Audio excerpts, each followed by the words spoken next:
आज हम एक ऐसे पेशेंट के बारे में बात करने वाले हैं जिसकी प्रॉब्लम आई थिंक सबसे ज्यादा कॉमन है। डॉक्टर, मेरा पोर्टफोलियो ग्रो नहीं कर रहा। अब देखते हैं प्रॉब्लम फंड में है, मार्केट में है, या पेशेंट खुद थोड़ा पैनिक कर रहा है। पर हाँ, सिम्टम देखकर ट्रीटमेंट बिल्कुल भी नहीं करेंगे अपन, पहले प्रॉपर डायग्नोसिस होगा। तो चलिए आज आपके म्यूचुअल फंड का चेकअप करते हैं। सबसे पहले हम डायग्नोसिस शीट में आते हैं। यहाँ कॉलम सी में होल्डिंग ईयर्स है और कॉलम डी के अंदर रिजल्ट आ रहा है। अब आपके सामने सारे रिजल्ट सामने है। जैसे ये आपका सेफ ग्रोथ फंड है, उसमें है 1.25 ईयर्स हो गए आपको लिए हुए, उसमें रिजल्ट आ रहा है साइकिल डिपेंडेंट। दूसरा है बैलेंस्ड कंफर्ट फंड, उसमें 6.25 इयर्स हो गए। यहाँ आ रहा है सीरियस रिव्यू पॉसिबल। अब इस टेस्ट का मतलब समझ लेते हैं। आपने डायग्नोस तो करवा दिया, इसका मतलब समझ लो। अगर फंड 102 साल हो चुके हैं तो अभी इसको फाइनल जज करना बहुत जल्दी हो जाएगा, हमें थोड़ा वेट करना चाहिए, क्योंकि शॉर्ट पीरियड में मार्केट नॉइज रिटर्न को डिस्टॉर्ट कर देती है। यानी कोई भी न्यूज आई और मार्केट रिएक्ट करने लग जाता है। लेकिन अगर फंड को 5 सालों से ज्यादा हो चुके हैं तो अब आपको सीरियस रिव्यू करने की बहुत जरूरत है। तो लॉजिक बहुत सिंपल है, अगर टाइम कम है तो आपको कंक्लूजन होगा वीक, अगर टाइम ज्यादा है तो डायग्नोसिस करना ज्यादा फेयर होगा। तो पहला टेस्ट ये बताता है कि हर स्लो फंड वीक नहीं होता, कभी कभी आपने उसे इतना इनफ टाइम ही नहीं दिया होता कि वो अपनी फुल पोटेंशियल बता पाए, अपनी फुल परफॉर्मेंस दिखा पाए। तो इसी के हिसाब से टर्बो और बैलेंस कंफर्ट फंड को अपन को रिव्यू करने की सख्त जरूरत है, क्योंकि इसका टाइम होराइजन ज्यादा है। फिर चलते हैं नेक्स्ट टेस्ट नंबर 2 पर।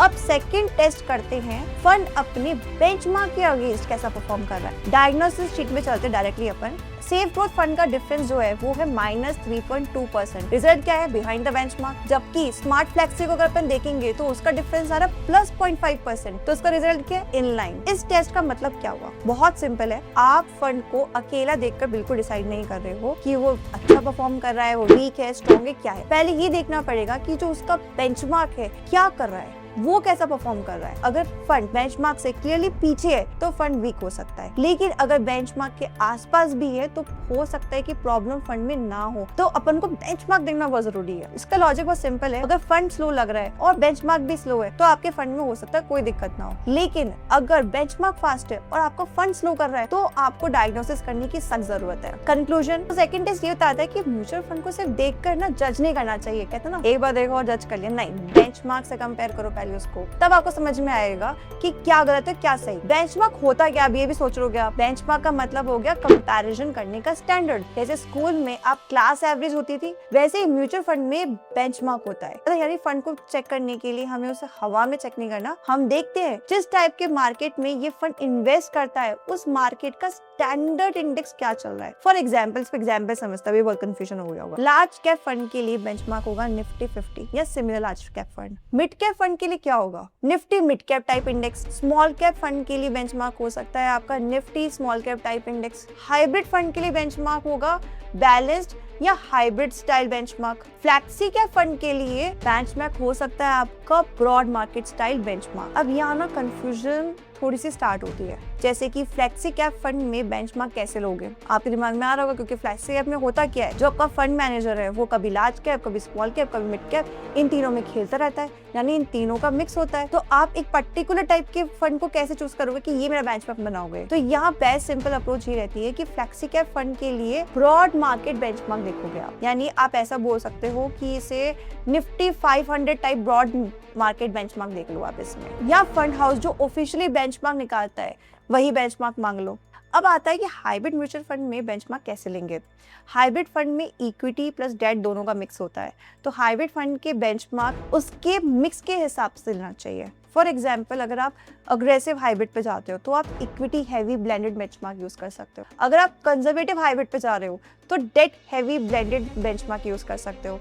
फिर बैलेंस एडवांटेज पे है तो आप डायनामिक हाइब्रिड स्टाइल के बेंचमार्क को यूज कर सकते हो। अगर कोई कंफ्यूजन है तो प्लीज कमेंट बॉक्स में जरूर पूछ लीजिए। अब तीसरा टेस्ट करते हैं, फंड अपनी कैटेगरी के दूसरे फंड्स के कंपैरिजन में कैसा परफॉर्म कर रहा है। ठीक है, एक बेंचमार्क हो गया, अब उसकी कैटेगरी हो गई, क्योंकि बेंचमार्क से कंपेयर करना एक चीज है, लेकिन कैटेगरी एवरेज से कंपेयर करना और यूजफुल हो जाता है, क्योंकि इससे पता चलता है कि यार कि सेम टाइप के फंड्स में ये वाला फंड जो हमारे पास है वो एक्चुअली वीक है या नहीं है, या ठीक काम कर रहा है, तब उसे पता लगेगा। तो डायग्नोसिस शीट पे चलते हैं। देखो जैसे कि आ गया आपका safe growth fund. Safe growth fund अपनी एवरेज से -0.7% पीछे है। रिजल्ट मिक्स सिग्नल्स है। फास्ट ट्रैक मिड कैप को देखेंगे अगर अपन तो प्लस 0.9% है, यानी बेटर परफॉर्म कर रहा है, रिजल्ट हेल्दी है। इस टेस्ट का मतलब क्या हुआ? बहुत सिंपल है, अगर फंड बेंचमार्क से थोड़ा सा इधर उधर हुआ तो नेक्स्ट सवाल यही आता है कि भाई एक काम करो, अब उसका कैटेगरी चेक कर लो, सेम कैटेगरी के और फंड्स क्या कर रहे हैं वो देख लो। अगर आपका फंड कैटेगरी एवरेज कैटेगरी से भी कंसिस्टेंटली पीछे है तो डाउट ना बहुत स्ट्रॉन्ग रहता है कि सच में फंड में गड़बड़ है। लेकिन अगर फंड कैटेगरी एवरेज के आसपास या उससे बेटर परफॉर्म कर रहा है तो इसका मतलब ये है कि आपके फंड में कोई दिक्कत नहीं है। ये एक पॉजिटिव सिग्नल देता है। तो हमें सिर्फ बेंचमार्क को नहीं देखना, आपको कैटेगरी भी देखना है। ये दोनों मिलाकर आप एक कंक्लूजन बना पाओगे। अब अपन चलते हैं, अब अगला टेस्ट ना और भी इम्पोर्टेंट है। मान लो फंड का टाइम भी ठीक चल रहा है, बेंचमार्क भी ठीक दिख रहा है, हमें कैटेगरी भी थोड़ी ठीक लग रही है, लेकिन फिर भी ना वो ग्रोथ नहीं दिख रही जैसी दिखनी चाहिए। तो नेक्स्ट सस्पेक्ट कौन होगा? गैस करो। कॉस्ट यानी एक्सपेंस रेशियो। चलिए अब नेक्स्ट टेस्ट करते हैं। फंड स्लो है या कॉस्ट ज्यादा लग रही है, ये चेक करते हैं। म्यूचुअल फंड फ्री बिल्कुल भी नहीं होता, ये आपको पता है। हर फंड का एक्सपेंस रेशियो होता है, यानी फंड चलाने की कॉस्ट। अब डायग्नोसिस शीट पे चलते हैं सीधा अपन। तो जो अगर अपन देखें save growth large cap fund है, उसका एक्सपेंस रेशियो कितना है? 1.8%, यानी कि मॉडरेट खर्चा है। फिर अपन टर्बो स्मॉल कैप देखते हैं, हाई उसमें 2.2% का है, यानी बहुत हाई कॉस्ट है। फिर बैलेंस कंफर्ट को देखते हैं, उसमें 1.2% का खर्चा लगा है, जो कि बहुत ही कम है। इस टेस्ट का मतलब क्या हुआ? बहुत सिंपल है, अगर फंड का परफॉर्मेंस ऑलरेडी वीक है और ऊपर से भाई साहब की कॉस्ट भी बहुत ज्यादा है तो डबल प्रॉब्लम हो जाती है, क्योंकि रिटर्न और कम दिख रहा है आपको।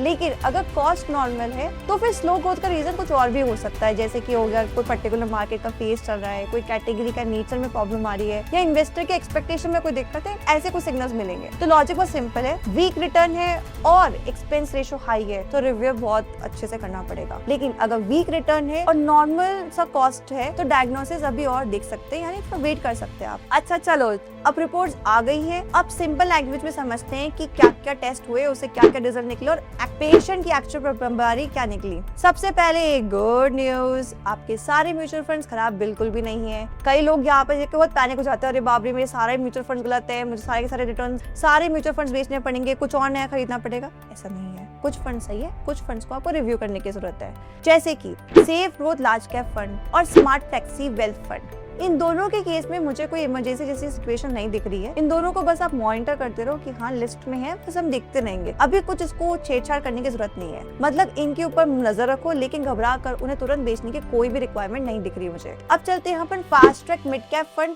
थोड़ा मिक्स्ड केस है ये बेंचमार्क से थोड़ा पीछे है तो उसको इग्नोर नहीं करना चाहिए हमें, लेकिन अभी तुरंत ऑपरेशन करना है इसकी भी ज्यादा जरूरत नहीं है। अपन थोड़ा टाइम इसको वॉच लिस्ट में रखते हैं, इसको अग्रेसिवली देखते हैं, अगर कंटिन्यू बेंचमार्क से पीछे रहता है तो फिर हम इस पर एक्शन लेंगे।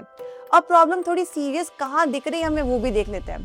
टर्बो स्मॉल कैप में यहाँ तीन चीजें एक साथ हो रही है, बेंचमार्क से पीछे, कैटेगरी से भी पीछे और इसकी कॉस्ट भी ज्यादा लग रही है। अब इसका मतलब ये होता है कि फंड सिर्फ स्लो नहीं काम करा, फंड जस्टिफाई भी नहीं कर पा रहा है कि भाई इन्वेस्टर को कि मैंने इसमें पैसा डाल को रखा है। तो ऐसे फंड्स को हमें आइडेंटिफाई करना और ऐसे अपने पोर्टफोलियो से निकाल देना है। और दूसरा केस है बैलेंस कंफर्ट हाइब्रिड फंड का, इसमें कॉस्ट लो है फिर भी परफॉर्मेंस वीक है, तो यहाँ बहाना और कम बच जाता है।